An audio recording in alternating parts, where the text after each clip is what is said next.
Me sinto muito feliz por esta oportunidade. Bem-vindo a mais um Encontro com a Palavra. Esse programa é parte de um curso de estudo de todos os livros da Bíblia.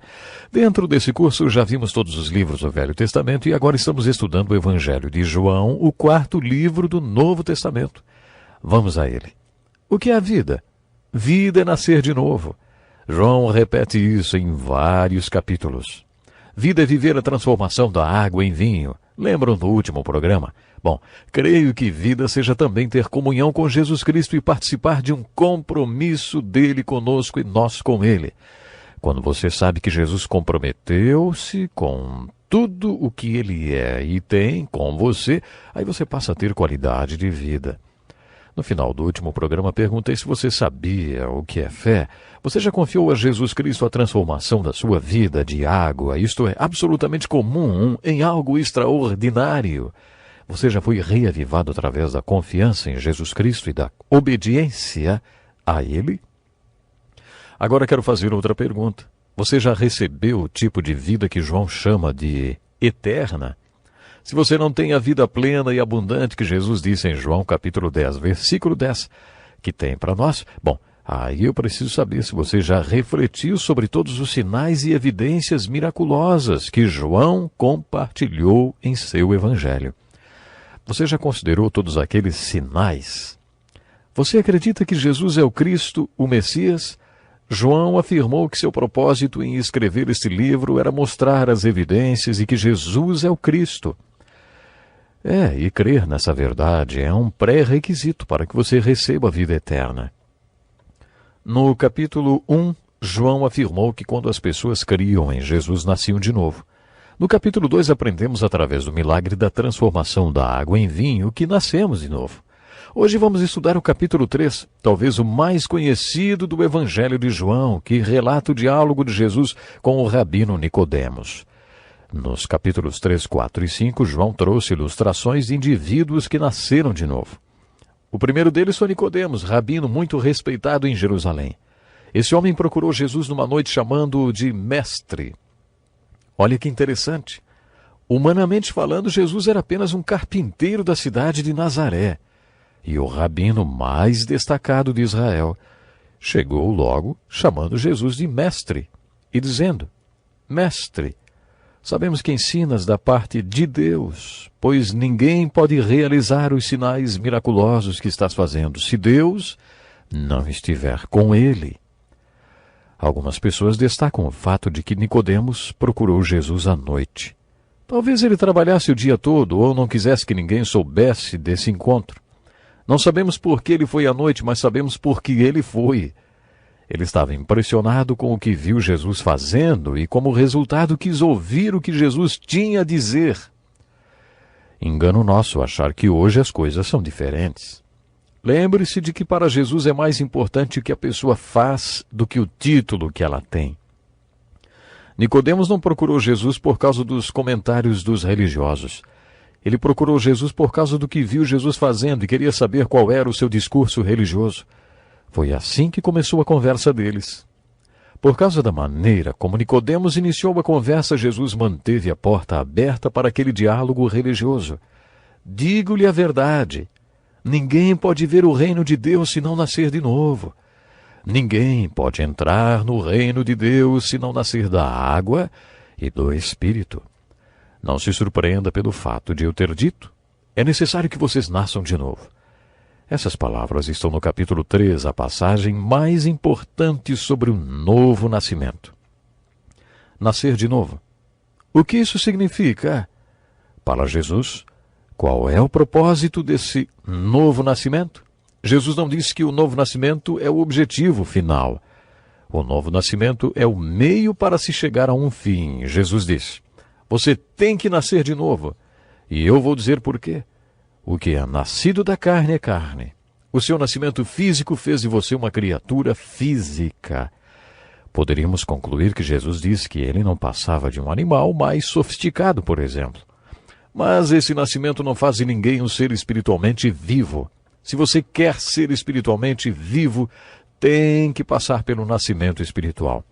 Tem que nascer de novo, porque o que é nascido da carne é carne, Você tem que nascer de novo, porque ninguém pode entrar no reino de Deus se não nascer da água e do Espírito. A questão aqui não é o novo nascimento, mas o reino de Deus. O novo nascimento é o meio para chegar a este fim. O reino de Deus é o fim, é o propósito. O que é o reino de Deus? Vimos que a resposta para esta pergunta está no Velho Testamento e no Sermão da Montanha. O reino de Deus é a esfera sobre a qual Deus governa. Se isso inclui você, se ele se tornou seu rei e você está sujeito a ele, então você faz parte do seu reino. Você já viu e já entrou no reino dele. Por alguma razão, muita gente acha que o reino de Deus é o céu depois que você morre e que ninguém vai para o céu a não ser que nasça de novo. Não foi isso que Jesus disse. Quando você nasce de novo, você vê e entra no reino de Deus. Não acontece só quando você morre, mas já, agora. O resultado do novo nascimento é: Jesus é Senhor. Depois do novo nascimento, a pessoa vê o reino de Deus e entra num relacionamento com Jesus, no qual ele é, de fato, o Senhor e Rei. Uma vez eu fiz 2 perguntas a um grupo de líderes da igreja. A primeira pergunta foi: baseados na segunda parte do capítulo 6 de Mateus, quais devem ser suas prioridades? Segunda: baseados em como vocês usam o seu tempo, dinheiro, energia e afeição, quais são suas verdadeiras prioridades? A primeira pergunta, alguns responderam: pela primeira vez na minha vida percebo que Jesus disse que ele deve ter o primeiro lugar em nossas vidas. Nunca tinha me dado conta disto. E a segunda pergunta, alguns responderam: bom, baseado em como tenho vivido francamente, acho que a coisa mais importante na minha vida sou eu mesmo, minha esposa, meus filhos, e depois a minha aposentadoria, o seguro de vida, esse tipo de coisas. Depois que eles deram as suas respostas, falei sobre o capítulo 3 de João, e que Jesus disse que quando nascemos de novo, ele é nosso rei, e passamos a ter uma relação com Deus onde ele de fato é nosso rei. Isso não quer dizer que Deus exerça plenamente o seu reinado em nossa vida, mas pelo menos iniciamos uma relação em que ele é nosso rei. Muitos daqueles líderes nunca tinham tido esse tipo de relacionamento com Cristo. Ver o reino de Deus e entrar no reino de Deus são as primeiras evidências do novo nascimento. Será que você também pode dizer que já nasceu de novo?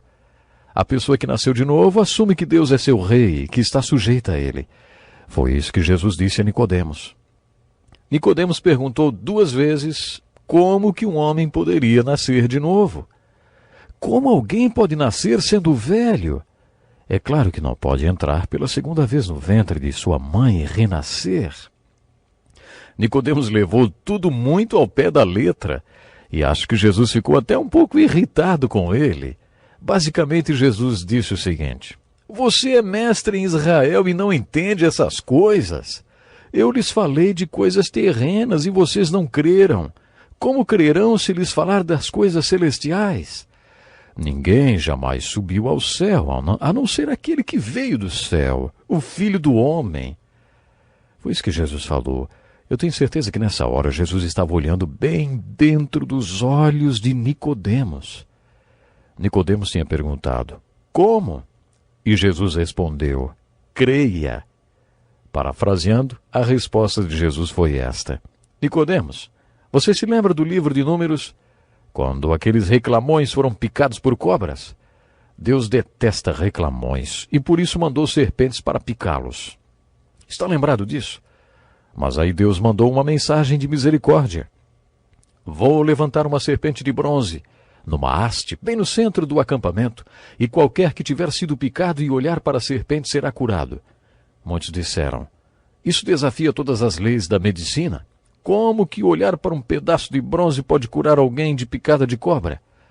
Não faz sentido, mas é a única esperança que temos.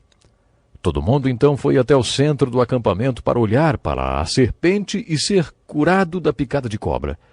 Você se lembra disso, Nicodemos? Eu vim para este mundo para ser erguido numa cruz. Eu vou morrer numa cruz porque sou o único filho de Deus e sou a única solução de Deus. Quando as pessoas olharem com fé para mim naquela cruz, serão curados dos seus pecados e serão pessoas plenas com vida eterna. Foi isso que Jesus respondeu quando Nicodemos perguntou como. Quando Nicodemos perguntou como, a resposta de Jesus foi: creia. O que significa crer? João nos mostra isto nos capítulos do seu livro. No capítulo 5 ele fala sobre o que significa crer. Assim como aquelas pessoas olhavam para a serpente e eram curadas através da fé. Pura e simples, você olha para Jesus na cruz e fala para Deus: Senhor Deus, creio que este é o seu único Filho, Salvador e solução. Confio no seu Filho para ser salvo. Quando você faz isso, você nasce de novo. É isso que significa nascer de novo. É assim que acontece. Essa é a sua parte. E ela é bem simples. Sua parte no novo nascimento é crer. A parte de Deus no novo nascimento é muito difícil de entender. Será que você precisa entender alguma coisa de obstetrícia para nascer fisicamente? Você não precisou entender nada de medicina para vir ao mundo. Sua participação no seu nascimento foi passiva. Você simplesmente nasceu. Jesus falou simplesmente: nasça de novo. Você satisfaz certas condições. Você faz sua parte. E a sua parte é crer. A partir daí, Deus faz a parte dele. A sua parte é crer. E Deus dá a experiência do novo nascimento. Quem é Jesus no capítulo 3? Jesus é o único Filho de Deus. Jesus é o único Salvador. Jesus é a única solução de Deus. Deus não tem outro Salvador nem outra solução a não ser Jesus. E este é o Jesus no capítulo 3 de João. O que é fé no capítulo 3? Fé é olhar e viver. É muito simples. Olhe para Jesus e viva. É isso que é fé no capítulo 3 de João. O que é vida no capítulo 3 do Evangelho de João? Vida é nascer de novo. Vida é ver que Deus quer ser o seu rei. Vida é ter uma relação com Deus na qual Ele é, de fato, o seu rei. Vida é quando você vê o reino de Deus e entra para este reino. De acordo com o capítulo 3, vida é quando você nasce de novo. Temos muito mais para descobrir no Evangelho de João. Então, até o próximo programa.